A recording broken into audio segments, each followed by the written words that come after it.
Good morning. My name's Dr. Melanie Borsnall. I'm the Executive Director of Leadership and Learning from the HardyGroup.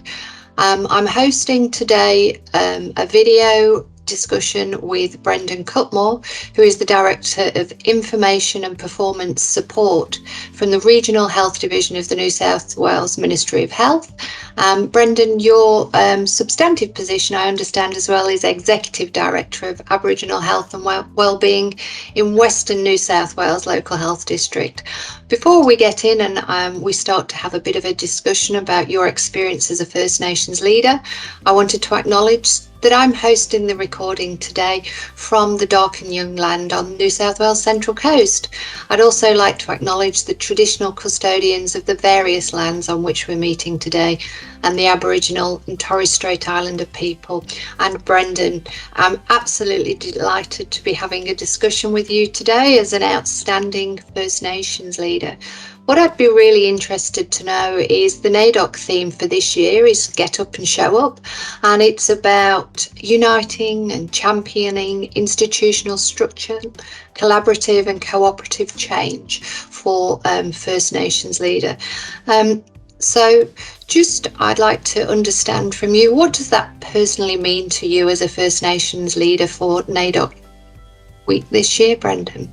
Yeah, sure. Look, well, thank you so much for having me, and I too would like to acknowledge country wherever we sit and wherever people will be viewing this video in the future. I'm sitting on Wiradjuri country in beautiful Bathurst, where I live now, and I'm by background a Kamilaroi and Yorta Yorta man from opposite ends of the state in New South Wales.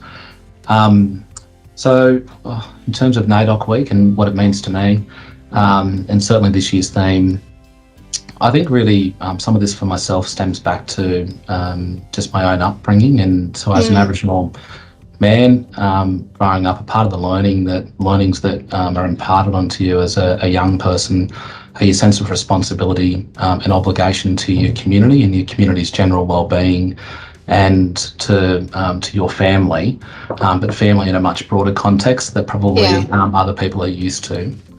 And in terms of standing up, in terms of get up, stand up, show up, the obligations to ensure that, responsibilities from your community and shifting into your roles to working in partnership with people respectfully, ensuring that there's equal engagement of Aboriginal people and voice representation of people that you provide services to, in shaping not only the types of services that you provide, but the policy design. And if I think about my progression throughout my career and into the position that I'm in now, certainly I feel that sense of personal and professional obligation to ensure that the things that the services that we deliver from New South Wales Health to Aboriginal people are not services that we've designed to do things to Aboriginal people.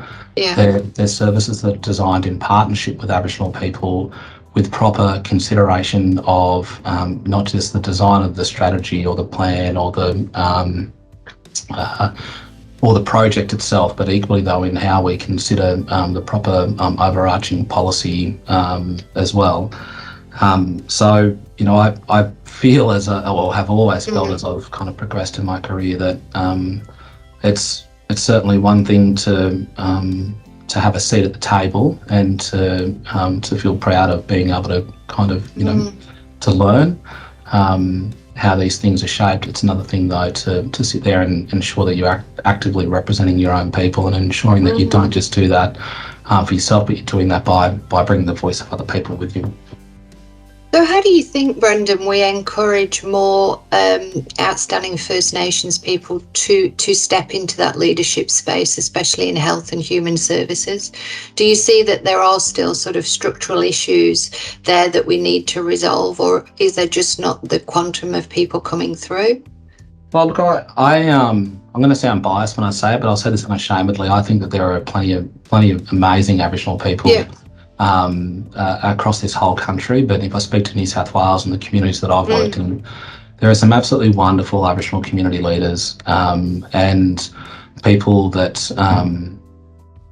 for all intents and purposes should be sitting here right now being interviewed by you, and not me sitting here representing this conversation. But the reason I'm I'm very grateful for the opportunities that I've been given, if I use myself as the example, but that's because great people or good people have played a wonderful mentoring or coaching support role, and have equally, I'm going to say, taken a risk on giving me, on allowing a young Aboriginal man, or I was young when I first started in this role, a young Aboriginal man, an opportunity to step into a senior executive leadership role, and to trust that that my voice might actually have an impact around the table with a whole group of executive people, but equally that what might be the right thing to do is to elevate an Aboriginal person into a senior executive position and allow that person to not just speak to Aboriginal issues, challenges, concerns, and the great things that happen in Aboriginal health, but to equally lead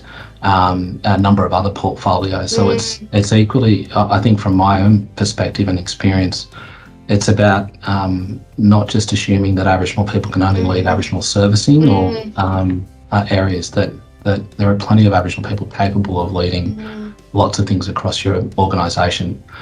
I know that it hasn't been traditionally, it just probably hasn't been traditionally a part of the culture of a lot of our government departments, and equally some of the large NGOs, to really go and target positions for Aboriginal people. But for anyone that's watching this, I'd really encourage you to open your mind and opportunity to Aboriginal people out there.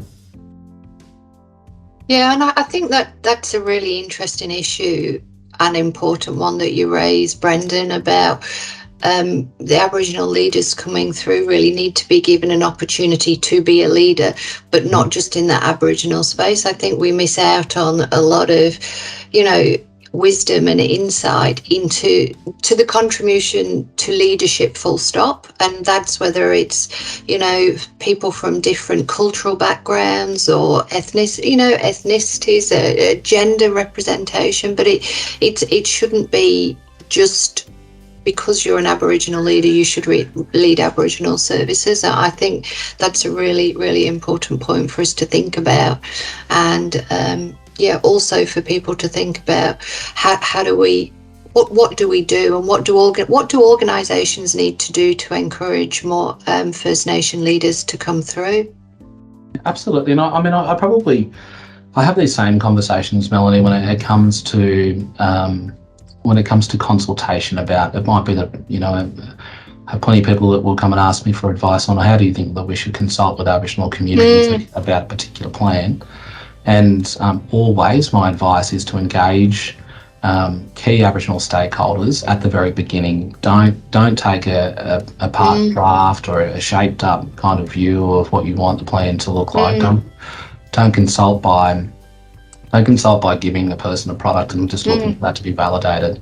Go and have really open conversations at the beginning, and take on board as much as you possibly can in terms of the things that Aboriginal stakeholders or communities are prepared to tell you. It goes the same for Aboriginal people professionally in terms of, why should you have an Aboriginal person sit around your executive table? What's the benefit in that? The benefit is not having to go out and consult after the fact. It's the opportunity to have an Aboriginal person representing culture and a particular view in the room, in a mature conversation, that's really at the beginning of your strategic thinking, your governance of your organisation, and again back to shaping policy and strategy. Yeah, and what do you think made a difference for you, Brendon, in gaining your first sort of senior executive position? What was instrumental in enabling you to step into that space? Look, it'd be really inappropriate of me not to acknowledge the people that have supported me, as I did earlier on. And having the support of a great mentor and coach, and then transitioning that into a great working relationship and friendship as well. So one is, and this happens to all of us in our career, building the right relationships with the right people along the way. But I think in terms of having the confidence to step into the position and not feeling that imposter syndrome or the whether you should be there or not. So I've been really privileged to have the opportunity to be a part of the learning sets. So sitting around with other senior executives from other, other organisations, and hearing the challenges of other leaders, but equally being able to discuss as well some of your own personal insecurities, but equally your professional challenges. So that sort of discussion-based approach, and sort of helping you to go away and acknowledge or recognise that other people, we're all learning on the run. So for me, it was a bit of the whole, all these people that I put up on a pedestal in really senior leadership positions, that I assumed everyone kind of had the foolproof plan, recognising that we're all as vulnerable as each other, and that that we're all on a learning pathway. That part. I think the other is just the being. This is really basic, but just being given a go, and not being mollycoddled, but pushed out to the front and being given an opportunity to lead. So we don't recognise people's potential until we give them an opportunity to kind of step out of from underneath the protected wing, and to really get an opportunity to jump to the forefront and lead initiatives. So I think over time, leadership confidence and grows by honestly having the opportunity to do that, to do that very thing, lead. Thank you. I think that's amazing, and I think your role modelling of leadership excellence, Brendon, I am sure is inspiring the next generations of leaders to come through as well. So just thinking about NAIDOC Week, and in a year's time, what would you have hoped that we see in that short term, and then what are we looking for in the next 3 to 5 years? So what would good milestones look like to you in terms of First Nations leadership?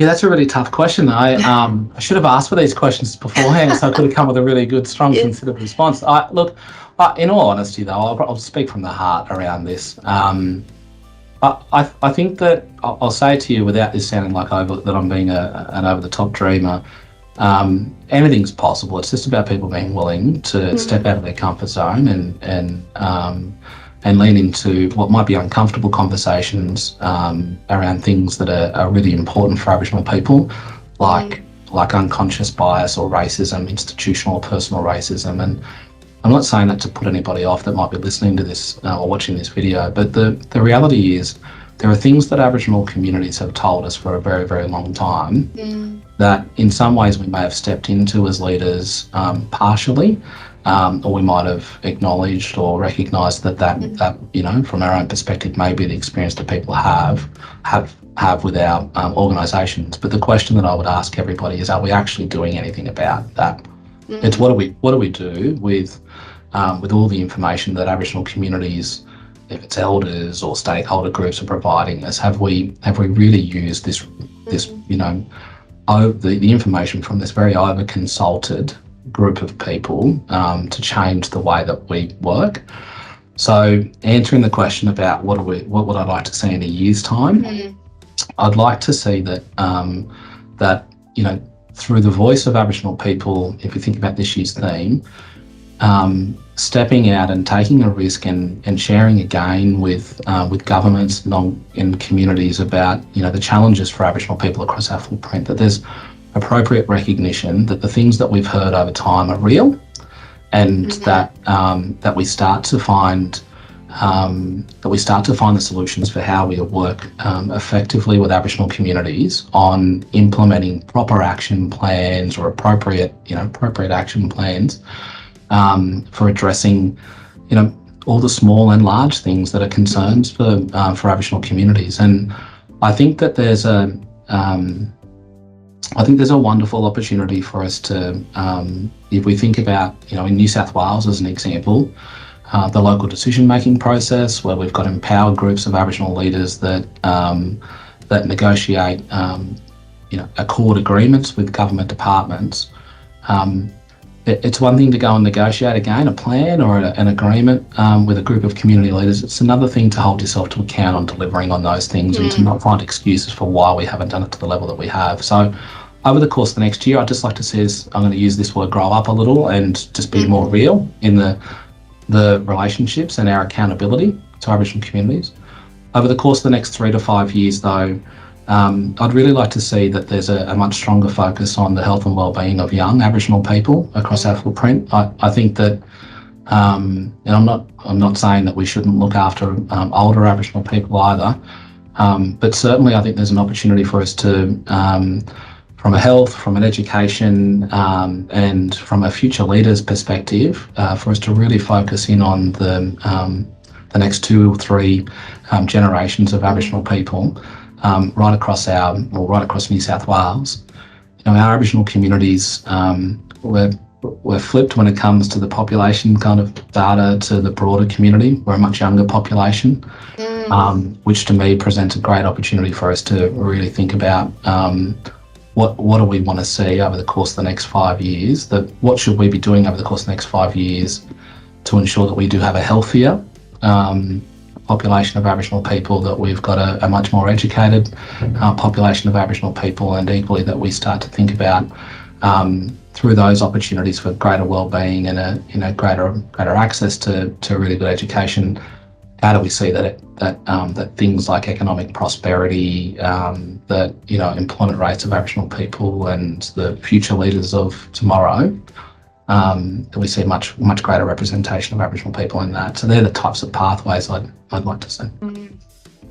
Wow, well, that was my last question, Brendon. Right. But thank you. I think it's inspiring to listen to you talking, and I'm very honoured to have had the opportunity to have this conversation with you today. And I'll also be very interested to follow you and see where your career goes, as I am very sure that there is greater things ahead for you as well, Brendon. So thank you so much for having the conversation with me today, and I'm looking forward to seeing where we go and the progress that we make with supporting excellent Aboriginal leaders moving forward, such as you, and appreciate your time. Thank you. Thank you for having me. It's a privilege.